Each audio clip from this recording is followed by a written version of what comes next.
the Perverse by Edgar Allan Poe. In the consideration of the faculties and impulses, of the prima mobilia of the human soul, the phrenologists have failed to make room for a propensity which, although obviously existing as a radical, primitive, irreducible sentiment, has been equally overlooked by all the moralists who have preceded them. In the pure arrogance of the reason, we have all overlooked it. We have suffered its existence to escape our senses, solely through want of belief, of faith, whether it be faith in revelation or faith in the Kabbalah.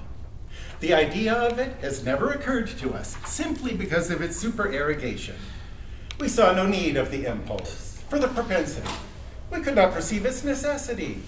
We could not understand. That is to say, we could not have understood had the notion of this prima mobile ever obtruded itself. We could not have understood in what manner it might be made to further the objects of humanity, either temporal or eternal. The intellectual or logical man, rather than the understanding or observant man, set himself to imagine designs, to dictate purposes to God.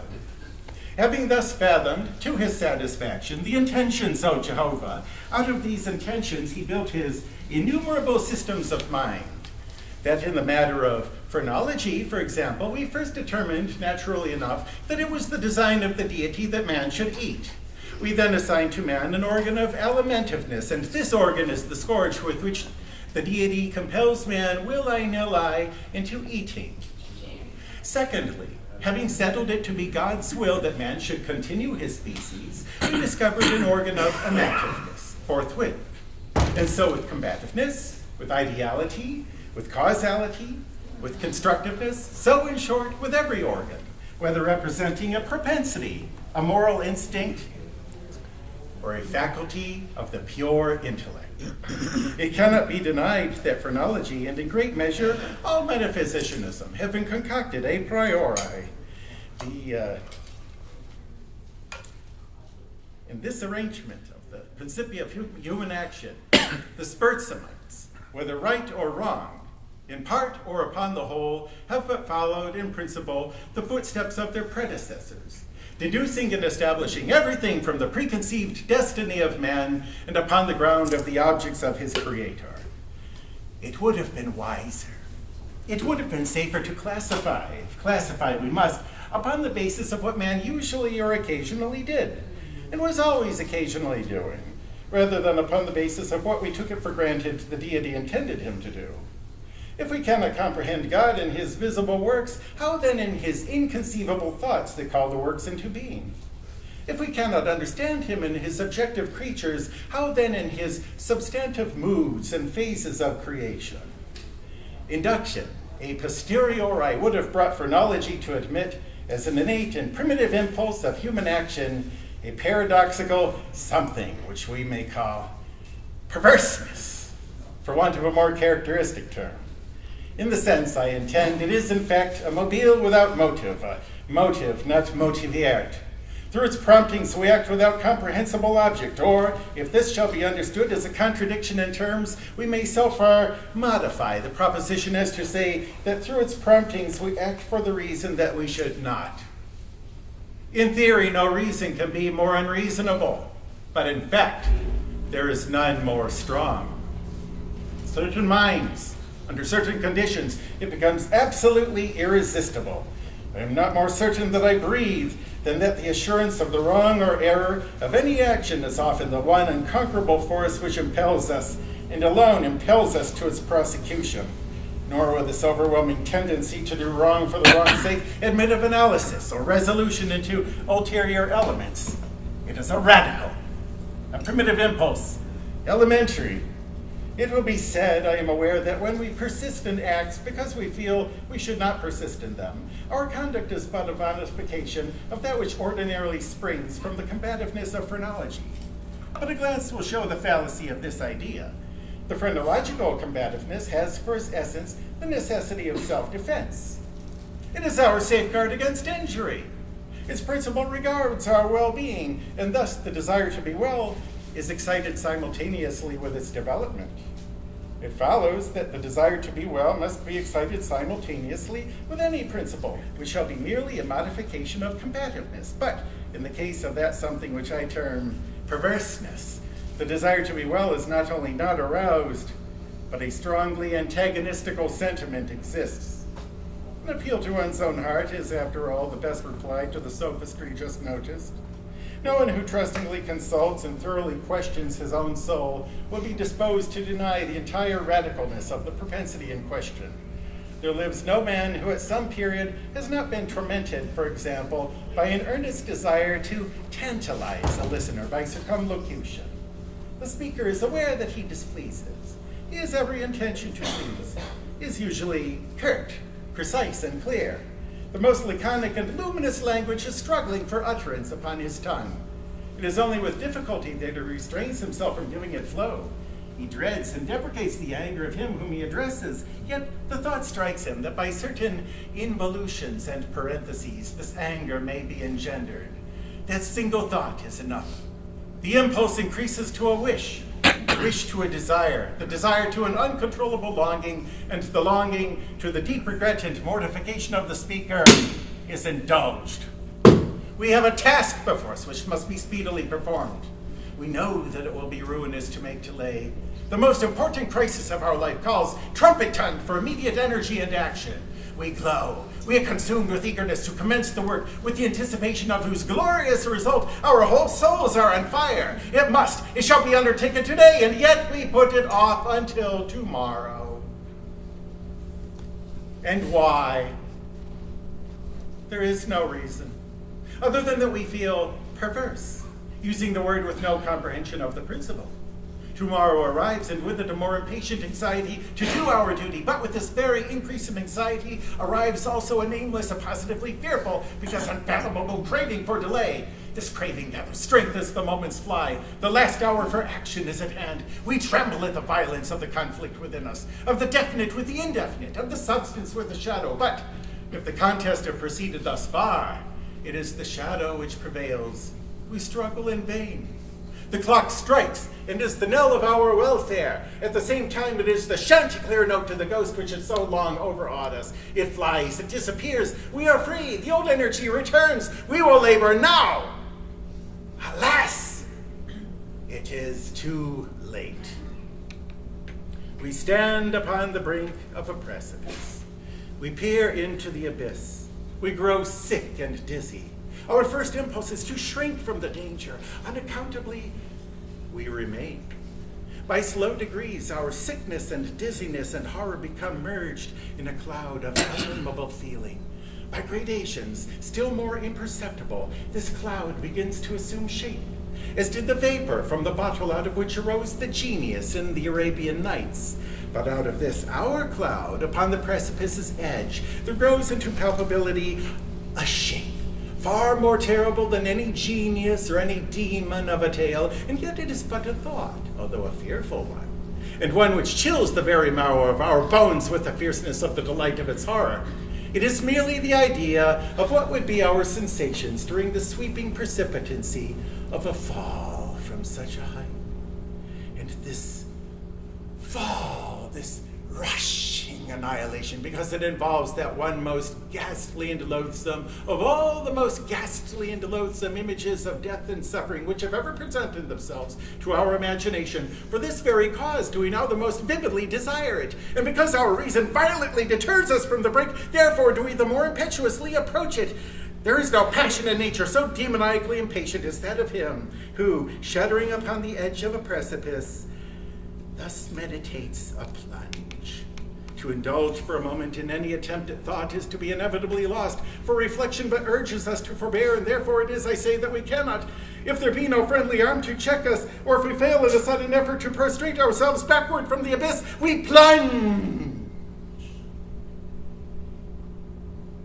and are destroyed. Examine these and similar actions as we will, we shall find them resulting solely from the spirit of the perverse. We perpetrate them merely because we feel we should not. Beyond or behind this, there is no intelligible principle, and we might well indeed deem this perverseness a direct instigation of the archfiend. were it not occasionally known to operate in furtherance of good. I have said thus much that in some measure I may answer your question, that I may explain to you why I am here, that I may assign to you something that shall have at least the faint aspect of a cause for my wearing these fetters and for my tenanting this cell of the condemned. Had I not been thus prolix, you might either have misunderstood me altogether, or with the rabble, have fancied me mad. As it is, you will easily perceive that I am one of the many uncounted victims of the imp of the perverse. It is impossible that any deed could have been wrought with a more thorough deliberation. For weeks, for months, I pondered upon the means of the murder. I rejected 1,000 schemes because their accomplishment involved a chance of detection. At length, in reading some French memoirs, I found an account of a nearly fatal illness that occurred to Madame Plot through the agency of a candle accidentally poisoned. The idea struck my fancy at once. I knew my victim's habit of reading in bed.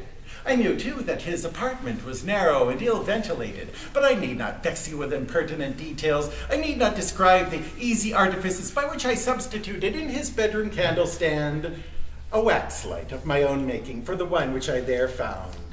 The next morning he was discovered dead in his bed, and the coroner's verdict was death by the visitation of God.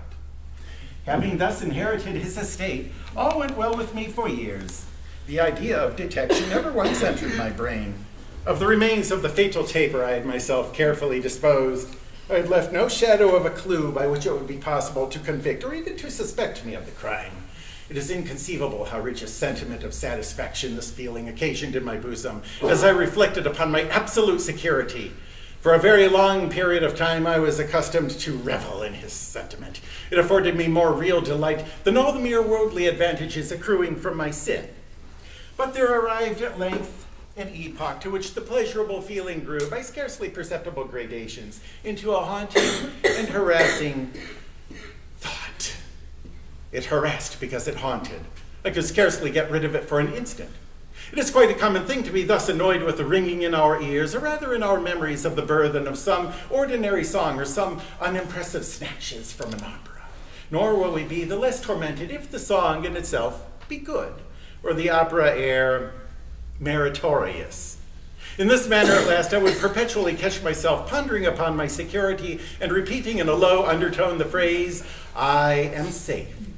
One day, while sauntering along the streets, I arrested myself in the act of murmuring half aloud these customary syllables. In a fit of petulance, I remodeled them thus: "I am safe. I am safe. I am safe. I am safe. I am safe. I am safe. I am safe. Yes! If I be not fool enough to make open confession." No sooner had these words passed my lips than I felt an icy chill creep to my heart. I'd had some experience in these fits of perversity, whose nature I've been at some trouble to explain, and I remembered now that in no instance I had successfully resisted their attacks, and to now my own casual self-suggestion that I myself might possibly be fool enough to confess the murder of which I had been guilty confronted me, as if the very ghost of him whom I had murdered and beckoned me on to death. At first I made an effort to shake off this nightmare of the soul. I walked vigorously, faster, still faster. At length I ran. I felt a maddening desire to shriek aloud. Every succeeding wave of thought overwhelmed me with new terror, for alas, I too well understood that to think in my situation was to be lost. I so quickened my pace, I bounded like a madman through the crowded thoroughfares. At length the populace took the alarm and pursued me. I felt then the consummation of my fate. Could I have torn out my tongue, I would have done it. But a rough voice resounded in my ears. A rougher grasp seized me by the shoulder. I turned. I gasped for breath. For a moment I experienced all the pangs of suffocation. I became blind and deaf and giddy. And then some invisible fiend, I thought, struck me with his broad palm upon the back. The long imprisoned secret burst forth from my soul.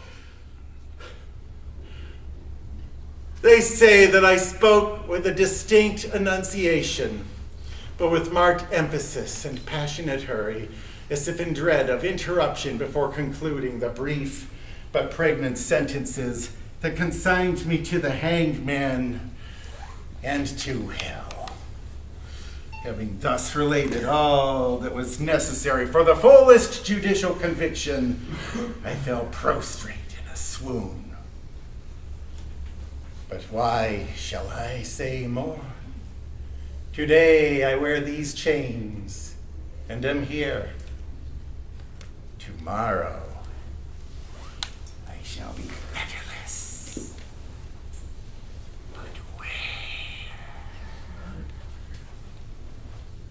The Imp of the Perverse by Edgar Allan Poe.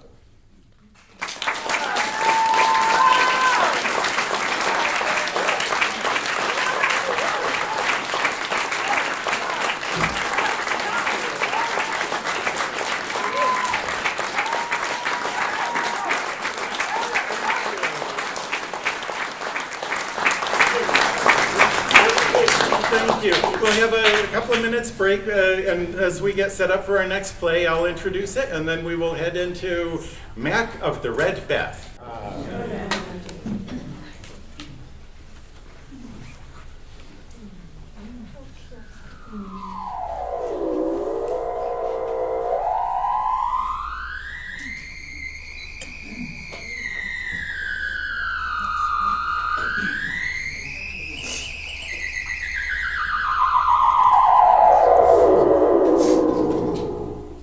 The legion of witches is coming behind, darkening the night and outspeeding the wind.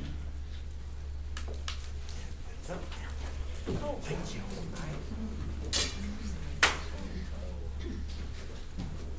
Okay. Thank you.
When shall we three meet again? In thunder, lightning, or in rain? When the hurly-burly's done, when the battle's lost or won. That will be ere the set of sun. The We're sisters, hand in hand, hostess of the sea and land, thus do go about, thrice to thine, and thrice to mine, and thrice again to make up 9. Peace, the charms wound up. By the pricking of my thumbs, something wicked this way comes. Oh, well done, I commend your pains, and everyone shall share the gains. I am for the air this night. I will spend until a dismal and fatal end. Great business must be wrought ere noon. Upon the corner of the moon there hangs a vaporous drop profound. I'll catch it ere it comes to ground. Hark, I am called. My little spirit, see, sits in a foggy cloud and stays for me.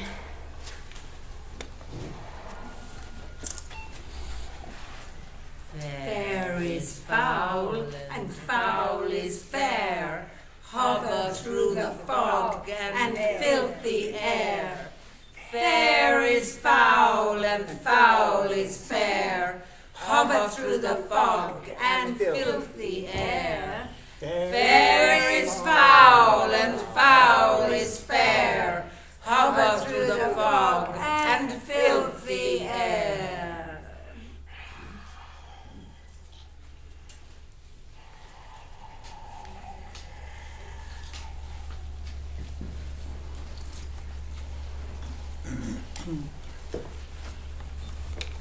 The Red Death had long devastated the country.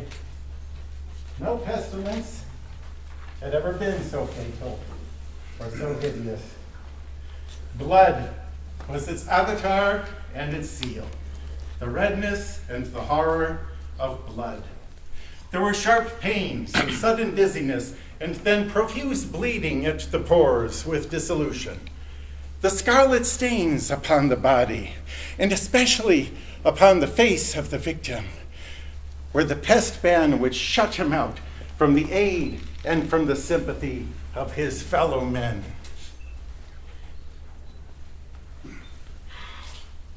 And the whole seizure, progress, and termination of the disease were the incidents of half an hour. But the Prince Prospero was happy and dauntless and sagacious. When his dominions were half depopulated, he summoned to his presence 1,000 hale and light-hearted friends from among the knights and dames of his court, and with these retired to the deep seclusion of one of his castellated abbeys. This was an extensive and magnificent structure, the creation of the prince's own eccentric yet august taste. A strong and lofty wall girdled it in. This wall had gates of iron. The courtiers, having entered, brought furnaces and massy hammers and welded the bolts. They resolved to leave means neither of ingress or of egress to the sudden impulses of despair or of frenzy from within. The abbey was amply precautioned. With such precautions, the courtiers might bid defiance to contagion. The external world could take care of itself. In the meantime, it was folly to grieve or to think. The prince had provided all the appliances of pleasure.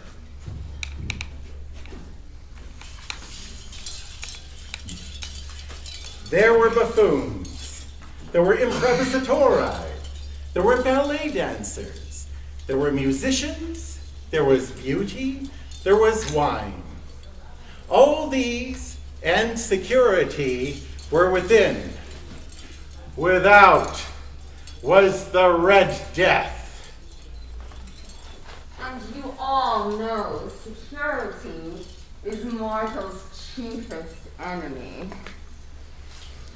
It was toward the close of the 5th or 6th month of his seclusion, and while the pestilence raged most furiously abroad, that the Prince Prospero entertained his 1,000 friends at a masked ball of the most unusual magnificence. It was a voluptuous scene, that masquerade. But first let me tell of the rooms in which it was held. There were 7, an imperial suite.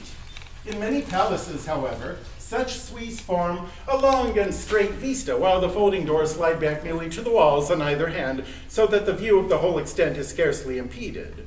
Here the case was very different, as might have been expected by the Duke's love of the bizarre. The apartments were so irregularly disposed that the vision embraced but little more than one at a time. There was a sharp turn at every 20 or 30 yards, and at each turn, a novel effect. To the right and left, in the middle of each wall, a tall and narrow Gothic window looked out upon a closed corridor which pursued the windings of the suite. These windows were of stained glass, whose color varied in accordance with the prevailing hue of the decorations of the chamber into which it opened. That at the eastern extremity was hung, for example, in blue, and vividly blue were its windows. The second chamber was purple in its ornaments and tapestries, and here the panes were purple. The third was green throughout, and so were the casements. The fourth was furnished and lighted with orange, the fifth with white, the sixth with violet. The seventh apartment was closely shrouded in black velvet tapestries that hung all over the ceiling and down the walls, falling in heavy folds upon a carpet of the same material and hue. But in this chamber only, the color of the windows failed to correspond with the decorations. The panes here were scarlet, a deep blood color. Now, in no one of the 7 apartments was there any lamp or candelabrum amid the profusion of golden ornaments that lay scattered to and fro or depended from the roof. There was no light of any kind emanating from lamp or candle within the suite of chambers. But in the corridors that followed the suite, there stood, opposite to each window, a heavy tripod bearing a brazier of fire that projected its rays through the tinted glass and so glaringly illumined the room. And thus were produced a multitude of gaudy and fantastic appearances. But in the western or black chamber, the effect of the firelight that streamed upon the dark hangings through the blood-tinted panes was ghastly in the extreme, and produced so wild a look upon the countenances of those who entered that there were few of the company bold enough to set foot within its precincts at all. It was in this apartment also that there stood, against the western wall, a gigantic clock of ebony. Its pendulum swung to and fro with a dull, heavy, monotonous clang.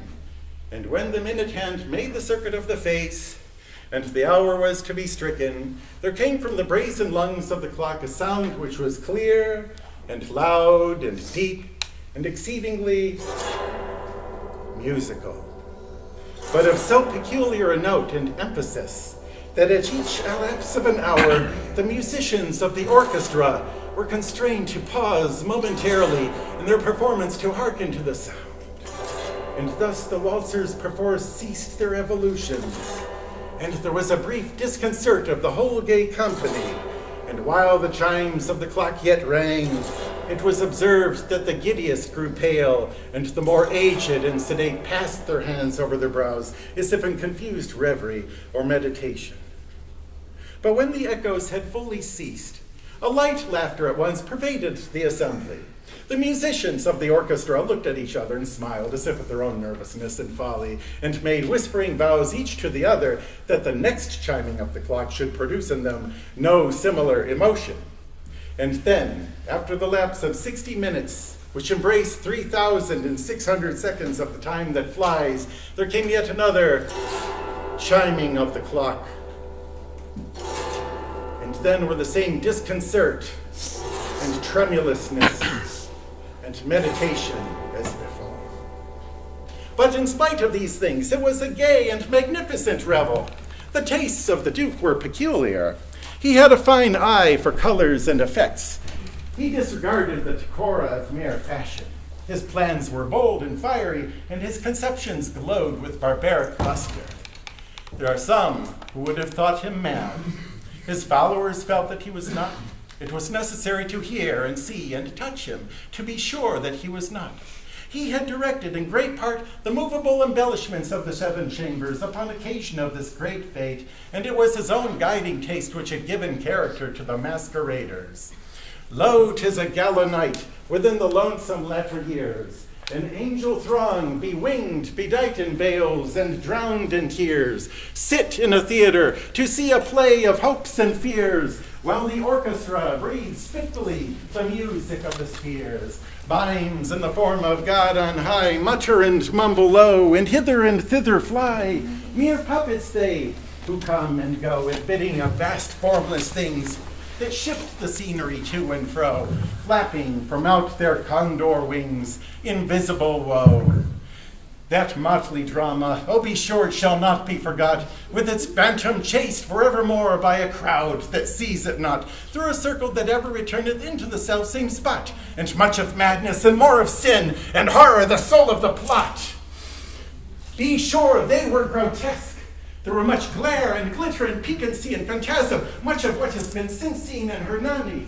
There were arabesque figures with unsuited limbs and appointments. There were delirious fancies, such as the madman fashions. There was much of the beautiful, much of the wanton, much of the bizarre, something of the terrible, and not a little of that which might have excited disgust.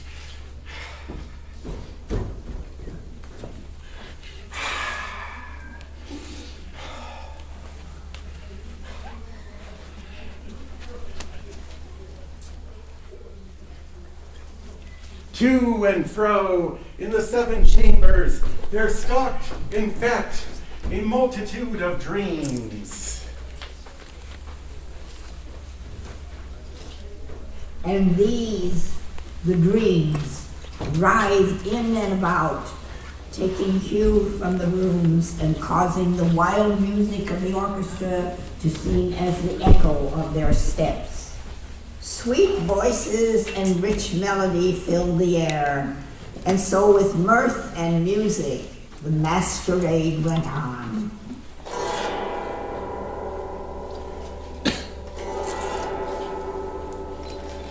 And anon, there strikes the ebony clock, which stands in the hall of the velvet. And then for a moment all is still, and all is silent, save the voice of the clock. The dreams are stiff frozen as they stand. Double, toil and trouble, fire burn, and cauldrons bubble. Double, toil and trouble, fire burn, and cauldrons bubble. Double, toil and trouble, fire burn, and cauldrons bubble. Horloge, dieu sinistre, effrayant, impassible, dont le doigt nous menace et nous dit « Souviens-toi ». Les vibrantes douleurs dans ton cœur plein d'effroi se planteront bientôt comme dans une cible. 3600 fois par heure, la seconde chuchote « Souviens-toi ». Rapide avec sa voix d'insecte, maintenant dit « Je suis autrefois et j'ai pompé ta vie avec ma trompe immonde. Remember, souviens-toi, prodigue, esto memor. Mon gosier de métal parle toutes les langues. Les minutes, mortels folâtres, sont des gangs qu'il ne faut pas lâcher sans en extraire l'or. Double, toil and trouble, fire burn, and cauldrons bubble. Double, toil and trouble, fire burn, and cauldrons bubble. Double, toil and trouble, fire burn, and cauldrons bubble.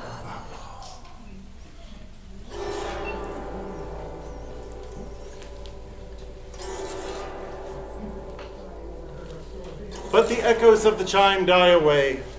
They have endured but an instant, and a light, half-subdued laughter floats after them as they depart. And now again the music swells, and the dreams live and writhe to and fro more merrily than ever, taking cue from the many-tinted windows through which stream the rays from the tripods. But to the western or black chamber, there are now none of the maskers who venture. For the night is waning away, and there flows a ruddier light through the blood-colored panes, and the blackness of the sable drapery appalls, and to him whose foot falls upon the sable carpet, there comes from the near clock of ebony a muffled peal more solemnly emphatic than any which reaches their ears who indulge in the more remote gaieties of the other apartments. But these other apartments were densely crowded, and in them beat feverishly the heart of life, and the revel went whirlingly on, until at length there commenced the sounding of midnight upon the clock.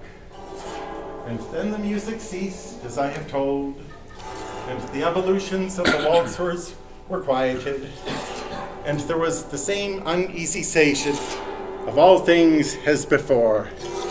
But now there were 12 strokes to be sounded by the bell of the clock, and thus it happened, perhaps, that more of thought crept, with more of time into the meditations of the thoughtful among those who reveled. And thus, too, it happened, perhaps, that before the last echoes of the last chime had utterly sunk into silence, there were many individuals in the crowd who had found leisure to become aware of the presence of a masked figure which had arrested the attention of no single individual before. See, amid the mimic rout, a crawling shape intrude, a blood-red thing that rides from out the scenic solitude. It rides with mortal pangs, the mimes become its food, and the seraphs sob at vermin fangs in hue and gore imbued. Out are the lights, out all, and over each quivering form the curtain of funeral pall comes down with the rush of a storm, and the angels, all pallid and wan, uprising and veiling, affirm that the play is the tragedy Man, and its hero, the conqueror worm. And the rumor of this new presence having spread itself whisperingly around, there were many who aroused a cessation of buzz or murmur expressive of disapprobation and surprise, then finally of terror, of horror, and of disgust. In an assembly of phantasms such as I have painted, it may well be supposed that no ordinary appearance might have excited such sensation. In truth, the masquerade license of the night was nearly unlimited, but the figure in question had out-Heroded Herod and gone beyond the bounds of even the prince's indefinite decorum. Even with the utterly lost, to whom life and death are equally jests, there are matters of which no jest can be made. The whole company, indeed, seemed now deeply to feel that in the costume and bearing of the stranger neither wit nor propriety existed. The figure was tall and gaunt, enshrouded from head to foot in the habiliments of the grave. The mask which concealed the visage was made so nearly to resemble the countenance of a stiffened corpse that the closest scrutiny must have had difficulty in detecting the cheat. And yet all this might have been endured if not approved by the mad revelers around. But the mummer had gone so far as to assume the type of the Red Death. His vesture was dabbled in blood, and his broad brow, with all the features of the face, was besprinkled with the scarlet horror. When the eyes of Prince Prospero fell upon this spectral image, which, with a slow and solemn movement, as if more fully to sustain its role, stalked to and fro among the waltzers, he was seen to be convulsed, in the first moment with a strong shudder, either of terror or distaste, but in the next, his brow reddened with rage. Who dares? He demanded hoarsely of the courtiers who stood near him. Who dares insult us with this blasphemous mockery? Seize him and unmask him, that we may know whom we have to hang at sunrise from the battlements.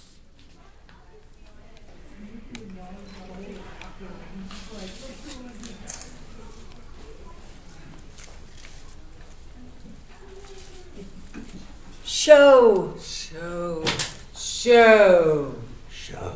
his eyes and grieve his heart. Come like shadows, so depart. It was in the eastern or blue chamber in which stood the Prince Prospero. As he uttered these words, they rang throughout the 7 rooms loudly and clearly, for the prince was a bold and robust man, and the music had become hushed at the waving of his hand.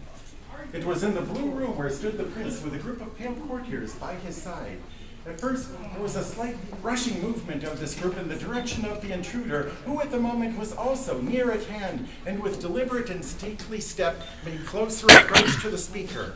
But from a certain nameless awe with which the mad assumptions of the mummer had inspired the whole party, there were found none who put forth hand to seize him, so that, unimpeded, he passed within a yard of the prince's person. And while the vast assembly, as if with one impulse, shrank from the centers of the rooms to the walls, he made his way uninterruptedly, but with the same solemn and measured step which had distinguished him from the first, through the blue chamber to the purple, through the purple to the green, through the green to the orange, through this again to the white, and even thence to the violet, ere a decided movement had been made to arrest him. It was then, however, that the Prince Prospero, maddening with rage and the shame of his own momentary cowardice, rushed hurriedly through the 6 chambers, while none followed him on account of a deadly terror that had seized upon all. He bore aloft a drawn dagger, and had approached with rapid impetuosity to within 3 or 4 feet of the retreating figure, when the latter, having attained the extremity of the velvet apartment, turned suddenly and confronted the pursuer. There was a sharp cry, and the dagger dropped gleaming upon the sable carpet, upon which instantly afterwards fell prostrate in death the Prince Prospero. Then, summoning the wild courage of despair, a throng of the revelers at once threw themselves into the black apartment, and seizing the mummer, whose tall figure stood erect and motionless within the shadow of the ebony clock, gasped in unutterable horror at finding the grave cerements and corpse-like mask untenanted by any tangible form. And now was acknowledged the presence of the Red Death. He had come like a thief in the night, and one by one dropped the revelers in the blood-bedewed halls of their revel, and died each in the despairing posture of his fall. And the life of the ebony clock went out with that of the last of the gay, and the flames of the tripods expired, and darkness and decay and the Red Death held illimitable dominion over all. There is foul and foul is fair, hover through the fog and filthy air. There is foul, and foul is fair, hover through the fog and filthy air. There is foul, and foul is fair, hover through the fog and filthy air.